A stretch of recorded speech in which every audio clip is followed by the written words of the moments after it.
Welcome back to Learn Astrology with Mary. My name's Mary English. You can find me at www.maryenglish.com, maryenglish.co.uk and UK Astrologer. Hello. How are you? I hope you are well. I'm okay, I think, and I'm preparing for the Mercury Retrograde that happens on the 2nd of April. So according to my ephemeris, because various people are saying at the moment it's going to be on the 1st of April, and I could swear it's not. According to Astro.com, it doesn't start until the 2nd of April, so don't panic. We've got a few more days or a day before it finally kicks in. I must say this is probably the first time that a Mercury retrograde has kicked in before it's hit, if you see what I mean. I know people talk about the shadow, and I don't normally come across that, but this time I have. It's like I'm dealing with an insurance company and they're driving me crazy. I'm getting emails from people and they're not replying, or they're misunderstanding, or appointments aren't happening, or people are late, or they're not turning up. And what did I do the other day? Oh yeah, I was getting something out of the oven and my husband was standing behind me in the kitchen. Rather than stepping backwards and giving myself space, I was sort of squeezing myself in front of the oven and making some granola and it went all over the floor. And I got so cross and I yelled at him. I don't normally do things like this. And so it was pretty out of character for me, but yeah, I think we need to discuss Mercury retrograde a little bit more as someone who was born with that. Now, I have covered Mercury retrograde before, way back in episode 85, and over the years, it's numbers of years now, I've covered various different people's charts that have got a planet here or two retrograde and whatever. I'm going to just share 3 people who are actually astrologers and they've got Mercury retrograde, and so I'll be chatting a little bit about their charts. Remembering, of course, that I use the equal house system. Astro Data Bank is default set to Placidus, but I like to use equal house. And anyway, that's the thing I need to say. If you haven't yet bought my book Enjoying Equal House, it is in paperback as well as being an ebook, and it is available in every country in the world now, and all you have to do is Google it and you'll find it in a retailer near to you. Because the reason I'm mentioning it again is because in there is a lot about houses, empty houses, rulerships to houses, and the key thing to the book is there's a number of keywords for different houses, different signs, so you can, if you're learning astrology, make your life simple and easy and not panic, and you'll be able to interpret charts a lot quicker. So you need to go out to your various different retailers. I'm not putting a link, and I've got Amazon associate links I could be putting on there. I want to just Google it and let me know what comes up when you Google this title. Now, the long title of the book is Enjoying Equal House, where one of the oldest astrological house systems is so easy to use. But you don't need to do all of that. You just need to Google Enjoying Equal House, and it should come up in your searches, depending on where you're located in the world. You should have Amazon come up first because that's where it's available from, and my website should come up second or third. So that's maryenglish.com. I've got a page dedicated to that. Something called Brown's Books is selling it. Who are they? Brown's Books. Okay. But yeah, so it is now available, because sometimes when books first come out, it's a bit the availability of it, and it can take a while for it to finally hit the sort of ordering systems. But I do recommend you get a copy, and the reason I want you to get a copy is because I want you to write me a review on Amazon. I'm not asking much, am I? I'd love you to write me a review on Amazon, so that's .co.uk or .com, wherever it is you're located. And then if you wouldn't mind, after you've read it, just ping me an email and let me know that you've read it and that you've written the review. And that would be super if you could do that, because the only way that books can find their way out into the world is if people write reviews. Books are... I went to a meeting with the Society of Authors a few days ago, and this came up as a discussion.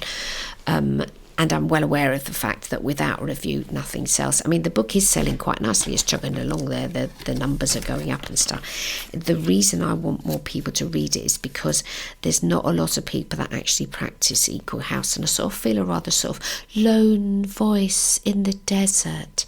So if you've got a couple of bob, it's less than a tenner, you can buy the paperback, and I recommend you buy the paperback, because the more people that buy the paperback, then the more it prompts Amazon to print on demand, produce copies. Not that I published it through Amazon, because it didn't. Anyway, so that's the end of the plug. So we're going back to Mercury retrograde, and I was born with Mercury retrograde. My Mercury retrograde is located in my chart in my 7th house of close personal relationships and marriage. Unfortunately, Astro.com interprets my chart that because my Mercury retrograde is so near the end of my 7th house, the interpretation says, oh, because it's near the end of your 7th house, we're going to interpret it in the 8th. I hate it when computer programs do this. Like, I was talking to a student the other day, and I said, which room in the house are you in? She said, oh, I'm in my office. And I said, who else is in the house? She said, oh, well, my brother's in the house. I said, oh, that's nice. What room is your brother? And she said, he's in his room. I said, okay.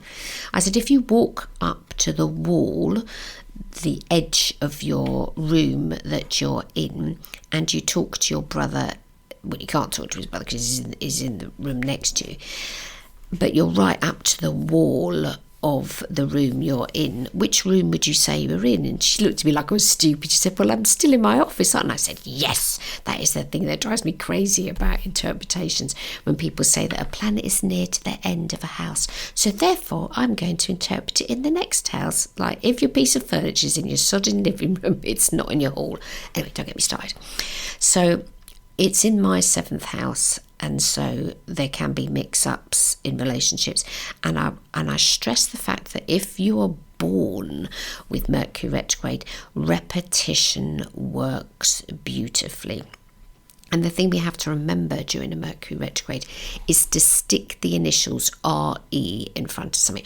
Redo, rethink, re-edit, review, put RE in front of whatever's going on.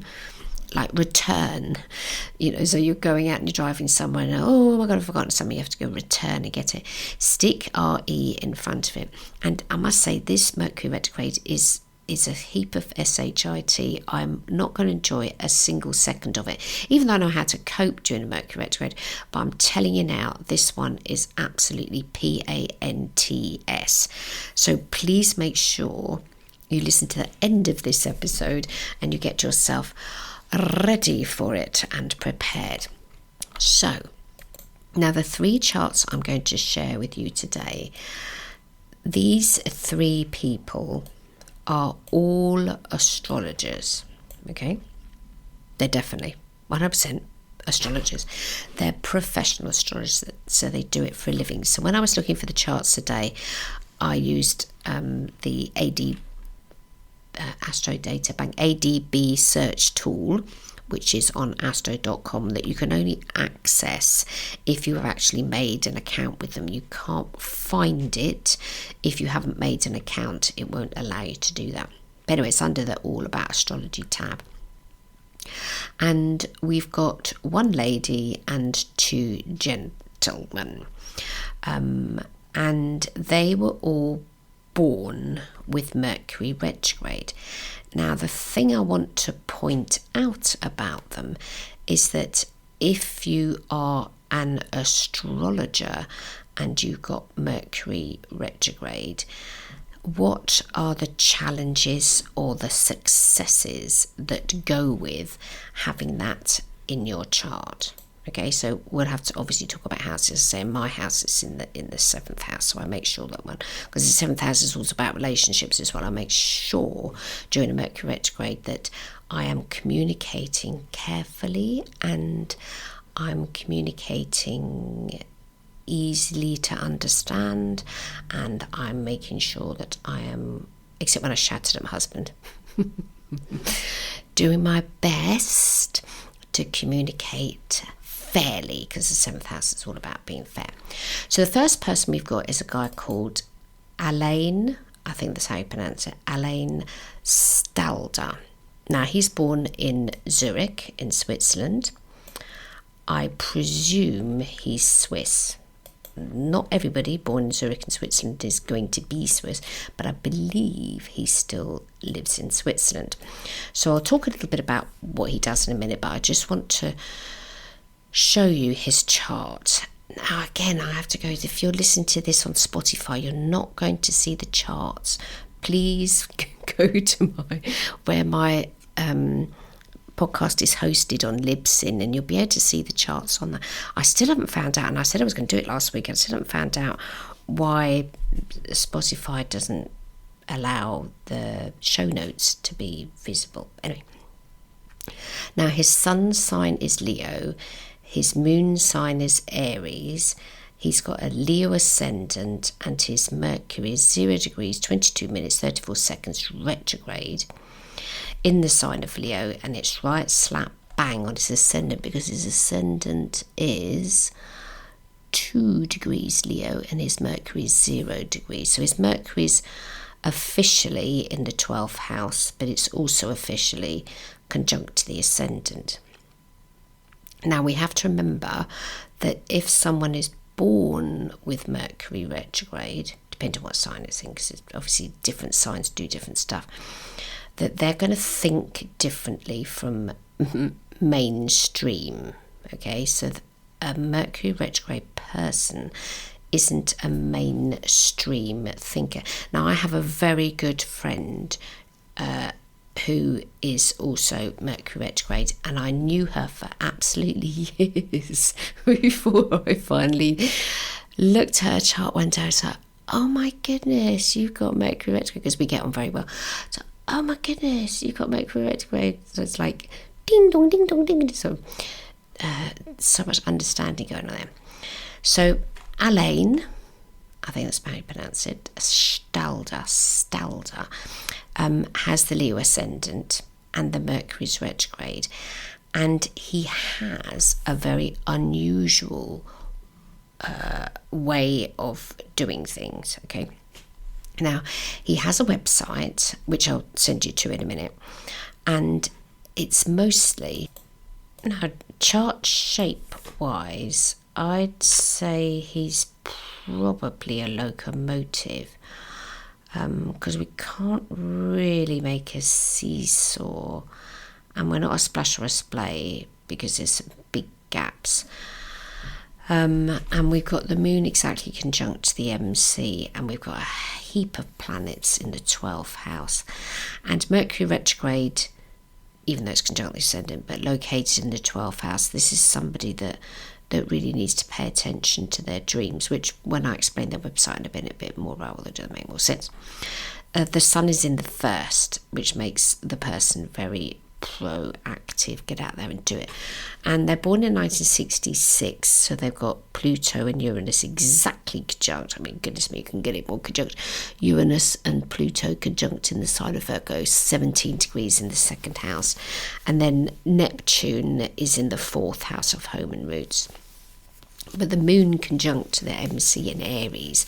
This is quite an Aries style chart because the sun's in the first is a bit like Aries, and then you've got the moon in Aries, so there's sort of Aries flavours to it, and then a heap of planets in the 12th: Mercury, Jupiter, Venus and Mars, and their Saturn is retrograde in the 8th. Oh, and they'll be having a Saturn return soon because they've natively got Saturn in the sign of Pisces. But their Saturn is conjunct Chiron. You have to excuse me, I'm sort of peering at the... You can't see me doing this, but you probably wonder what I'm doing. My glasses are at the optician's being repaired because I've had to have the... the prescription changed. So I'm using the glasses that I use to play the piano with. Not quite the same. So I'm sitting here, and if my voice sort of goes nearer to the microphone, that's because I'm peering at the flipping screen to be able to see things properly. But I think we've got a locomotive chart there. That's what I reckon I do. Now the ruler to the chart is the sun. The sun's in the first. The sun in the first house is a very active placement for the sun. If you've got sun in the first house, make sure you've got some sort of exercise program going on. You cannot sit on the sofa all day and have sun in the first. It ain't going to happen. You have to be... I know so many people that got sun in the first, and the first person I ever came across, because I didn't just go into astrology, is a friend of mine from years ago, and their wife has sun in the first, and I think the wife used to jog a lot, and then something happened and something got twisted or whatever, and they don't jog as much now, and they're just not a happy bunny. So if you have got sun in the first, you have to have an exercise program. That's my prescription, okay? So going back to Mercury retrograde in the 12th, in the house of dreams, we're going to have an attitude towards life that ain't bog standard. Now this is their website. Hold on, let me just get it again. And the web address is exactphilosophy.net. Now don't forget, this person calls himself an astrologer and is listed on Astro.com databank as one. So we've got a nice little welcome on there. So welcome. I present a way of looking at the world here. That way or idea is not something that can be proven, but some of the fruits it contains might be considered for tending to grow and become part of existing systems of thought. I think that's badly translated into English. Just read all sections sequentially, like reading chapters in a book, and take your time. Or go to individual articles at Artemis for everything and nothing. I'm a physicist, 1966 in Zurich, Switzerland. That's when they were born, not when they qualified, surely. Yes, they were born. How funny. Oh, and I'm doing this as a hobby. Most of the time this site just rests by changing, in a way, sleeping, dreaming like Sleeping Beauty. Okay, so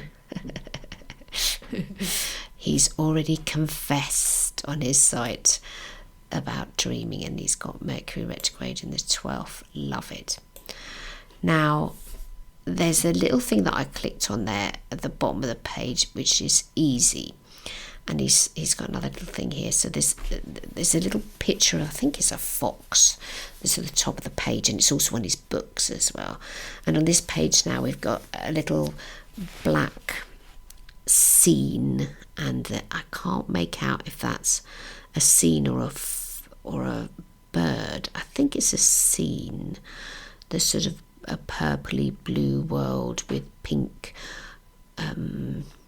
mountains and hills in the distance and stars in the sky. And just above it he's written, I know very well that this website is very often almost impossible to comprehend for contemporary visitors. I hope to present something more easy here sometime in the future. Until then, only diving into what is already here can help. It's all much more descriptive than it may seem, comes at its core directly from immediate experience. Just read one section after the other like in a book, and also look around, look things up and be curious. Feel free to give me feedback anytime, and note that I would be just as happy if nothing caught on in public in my lifetime. My discoveries are beautiful enough to attract interest in time, in my estimation as their mother. Now the website was created in 2002 which would make him 36 when he created it, and he's getting on a bit now. So he's born 1966, so for being 60, so he's about 58 at the minute. So under the star signs bit, he's written, star signs in the Western zodiac seem to reflect transitions between elements within Aristotle's circle. Fire signs seem to transform from earth, fire to air, while water is missing, thus desired. And then there's a rather long page all about the elements. Yeah, it is a very wordy website. I'm not too sure what point he's trying to make. And he has written a couple of books. Now, I don't think English is his mother tongue or first language. So it makes... honestly, I don't know, because I don't know. But if you're born in Switzerland, you have a good grasp of the English language, but it's not going to be your mother tongue. And I wouldn't spend a vast amount of time on here, okay? Because I'm not too sure what point he's trying to make. I did have a skip around there, but it's as unusual can be, which is strange, really, because he's actually a Leo, and they're not normally not driven, that's the wrong word, but attracted to strangeness. Now, he's got a presence on Amazon.com and .co.uk as well, I think, and he's got a number of books, and I'm sure I read an article by him a while ago and I couldn't make head or tail of it. So this is where the Mercury retrograde is retrograding so much, that it's not being clear, and it is in the 12th. Okay, so I think that's part of the inverted commas problem. I'm not making a diagnosis of the poor chap, and he's probably flipping listening. The creative side of it, because he's obviously very creative, for sure, is all the Leo things. But when Mercury's retrograde and in the 12th house of dreams, it's a lot to do with that. Yeah. Now, there's no services offered on his website, so I don't think he's an astrologer that does readings. But he definitely has an understanding of astrology, because he's on one of the PDFs on his site. He said, my Saturn is slowly retrograding at the end of Pisces. And he's talking about the I Ching now, end of winter, Wei Chi, in the 9th house, with Chiron just a few degrees behind. So both aware of the diversity of the whole cycle and hopeful for spring like the gentle fox on ice.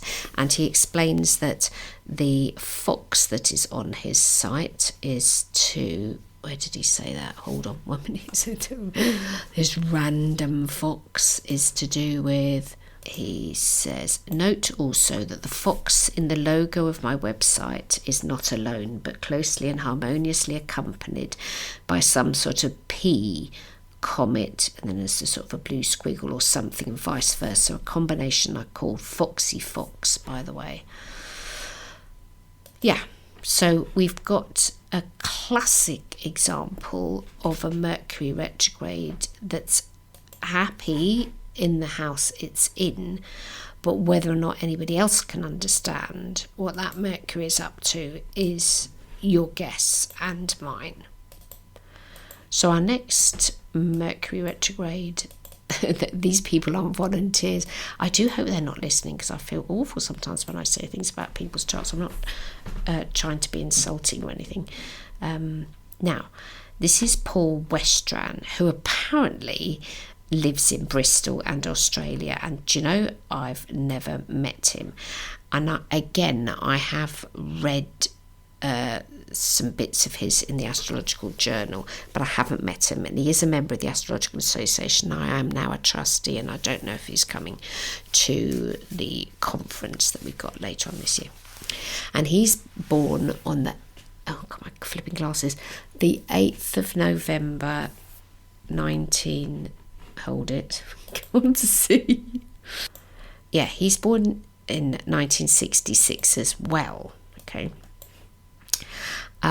He worked in he worked for the police force, I think that's right, Hold on, let me just give you his biog, 1 min. Yeah, he's got a very brief biog on Astro.com. British astrologer who lives and practices in Bristol, UK with his partner Sarah, a police officer who specialises in domestic violence, and 2 cats. He's studied astrology since 1985 and is a member of the AA of Great Britain. He's the director of positiveastrology.com, a project-based astrology research organisation which is primarily engaged in research into progressed synastry, a branch of relationship astrology which looks at astrological factors which are prevalent in choice-based relationships. In 2006, his book When Stars Collide, Why We Love, Who We Love and When We Love Them was published. Formerly a police crime analyst with the British Police Force, he's now a software programmer developing and supporting police crime and intelligence recording and analysis software used at present by 7 police forces in the UK. He's currently residing in Kalamunda, Western Australia, and holds dual British and Australian nationality. Now, he doesn't have a website that talks about him. The only website that I can find is the positiveastrology.com one, and I can't find on there how you would have a reading with him. Isn't it funny, these people that are astrologers but you can't have readings with them because they're doing other sorts of astrology. But let's have a look at his chart. Now this time we've got a Virgo ascendant, we've got Sun in Scorpio. Scorpio is very interesting in astrology, really interesting astrology. I get so many queries from people that are Scorpios, emails, people that listen to the podcast, so many of them are Scorpios.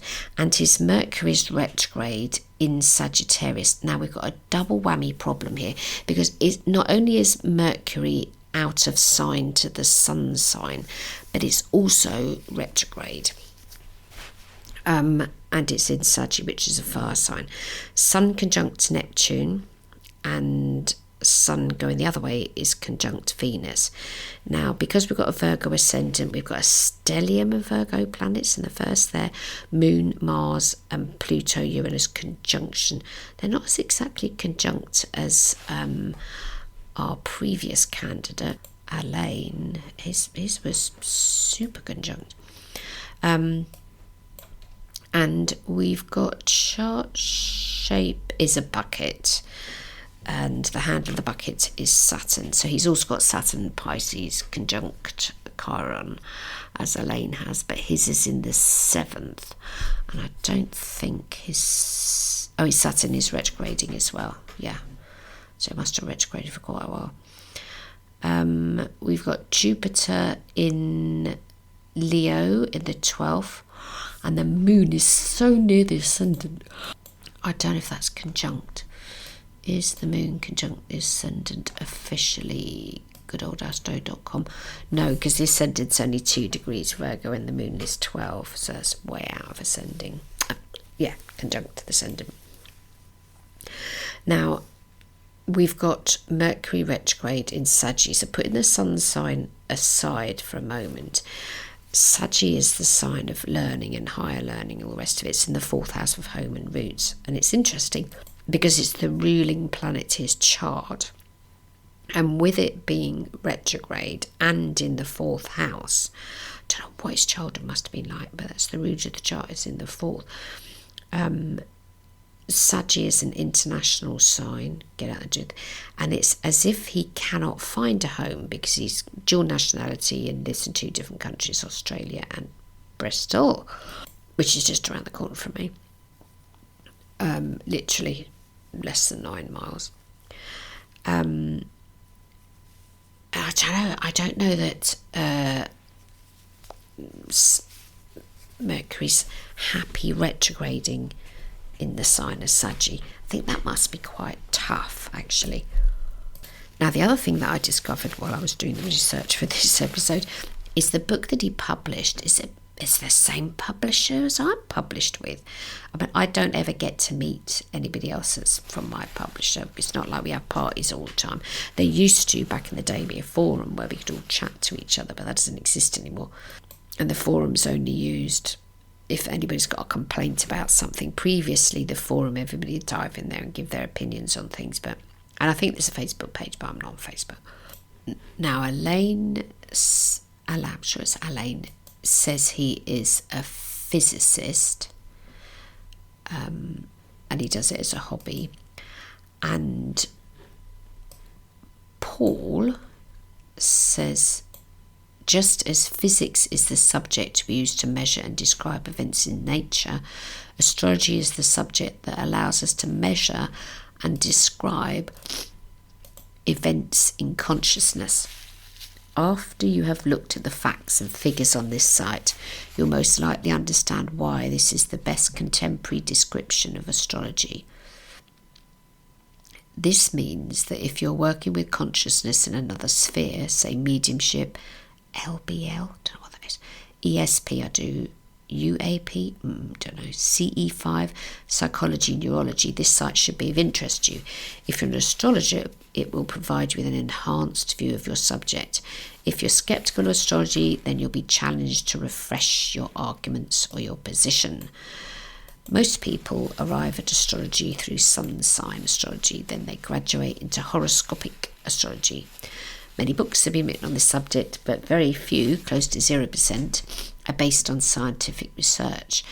This means that the vast majority of people who do astrology either believe falsely that the authors of astrology books rigorously check their facts, or they do not believe that research and review are necessary.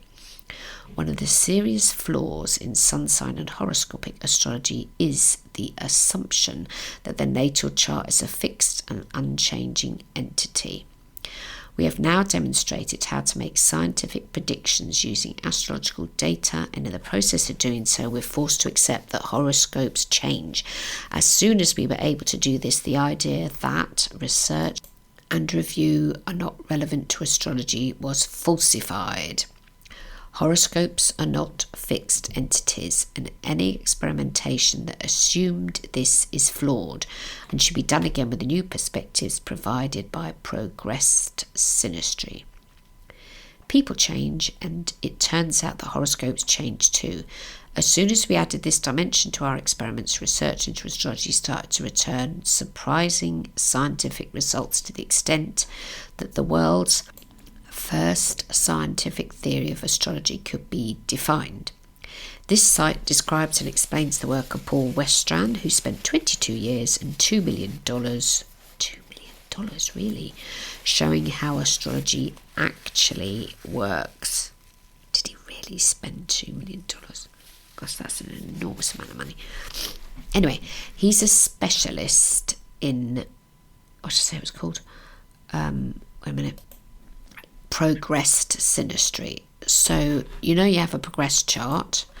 Well, they progress the synastry chart and look for conjunctions between Venus and the Sun, and that's supposed to be happy.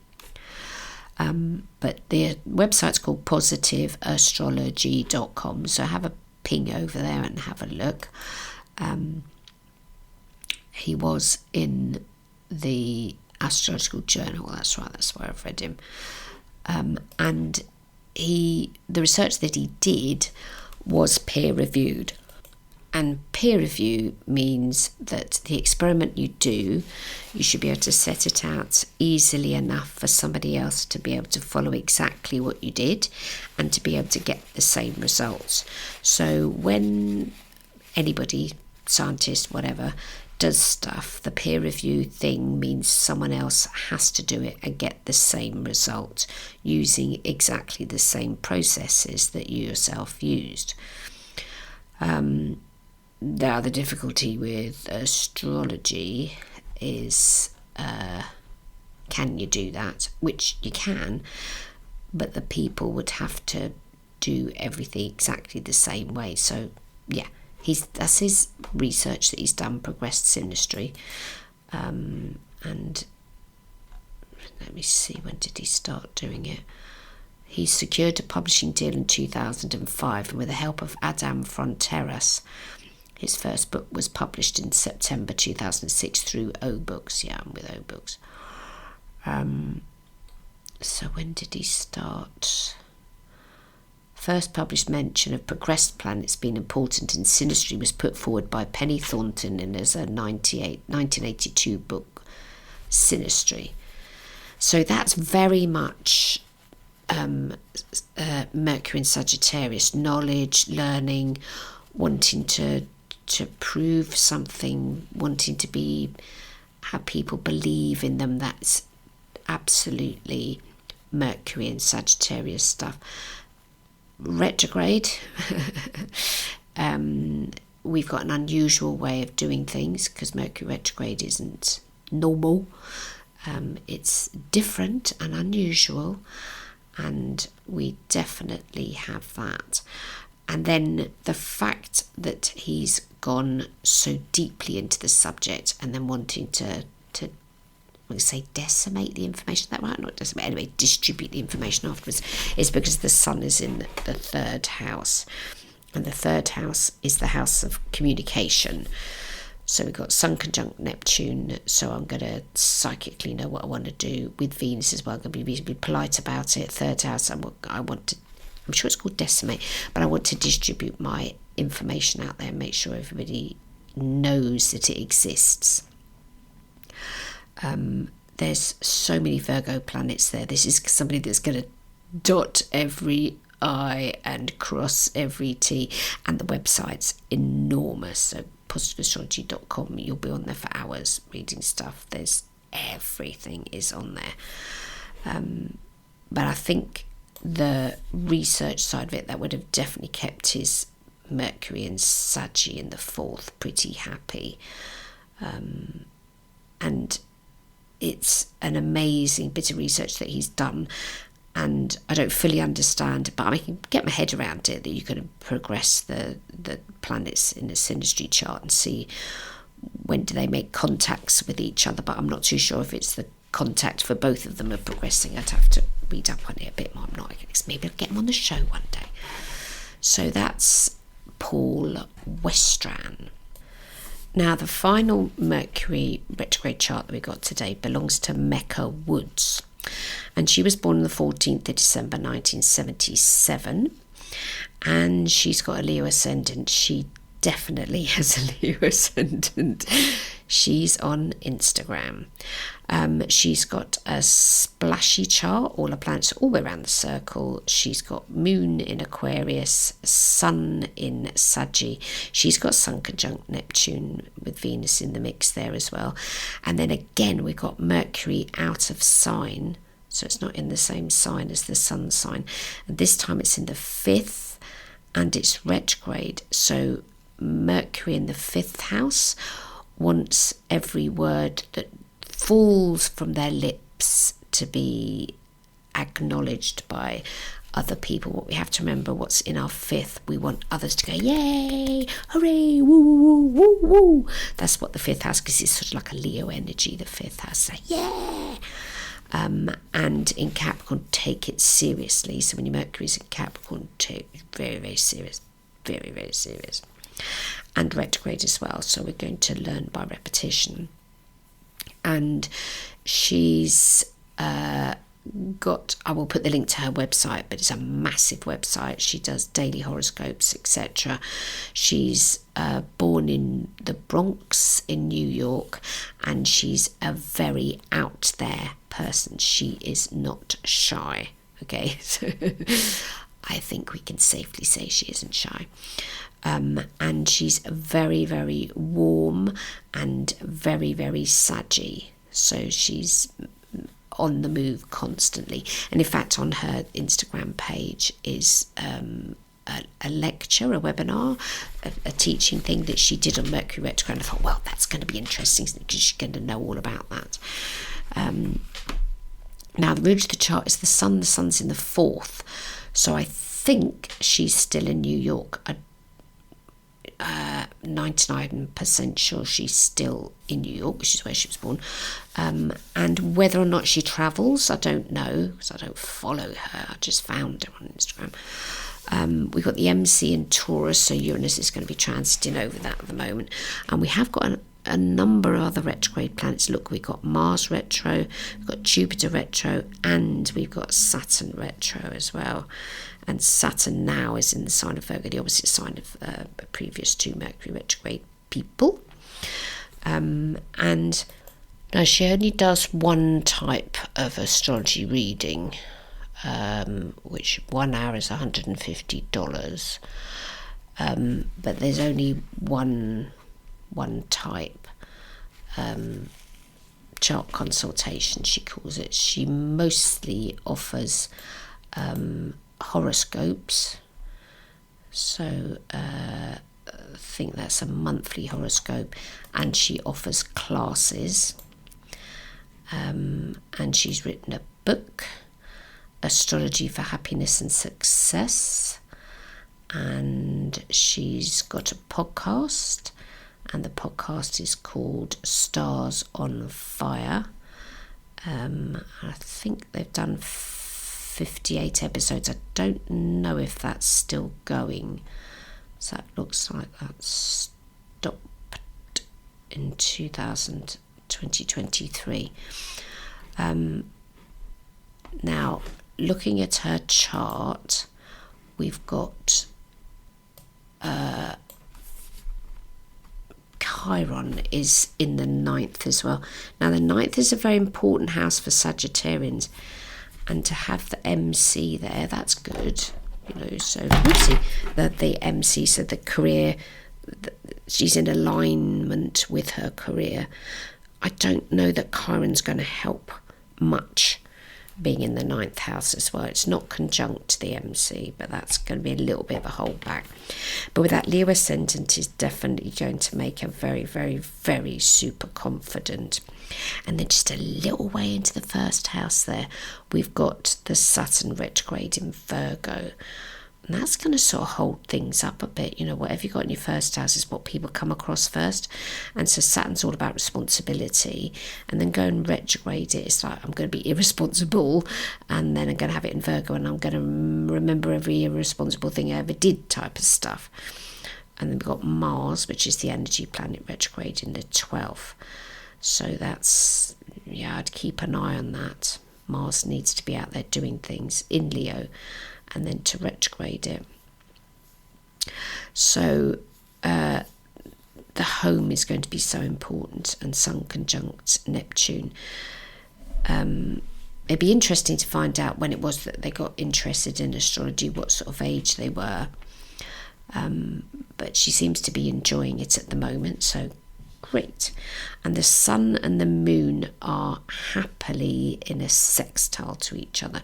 So this isn't somebody that's going to beat themselves up too much, which is a nice thing to see. And in fact, a lot of those aspects are jolly friendly within her own chart, and she covers all of the elements: fire, air, earth, water. She's got planets in all of those.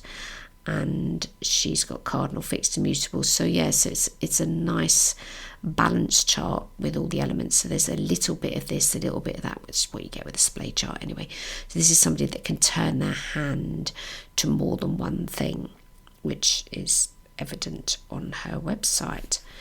So today we've been talking a little bit about 3 different people that have Mercury retrograde.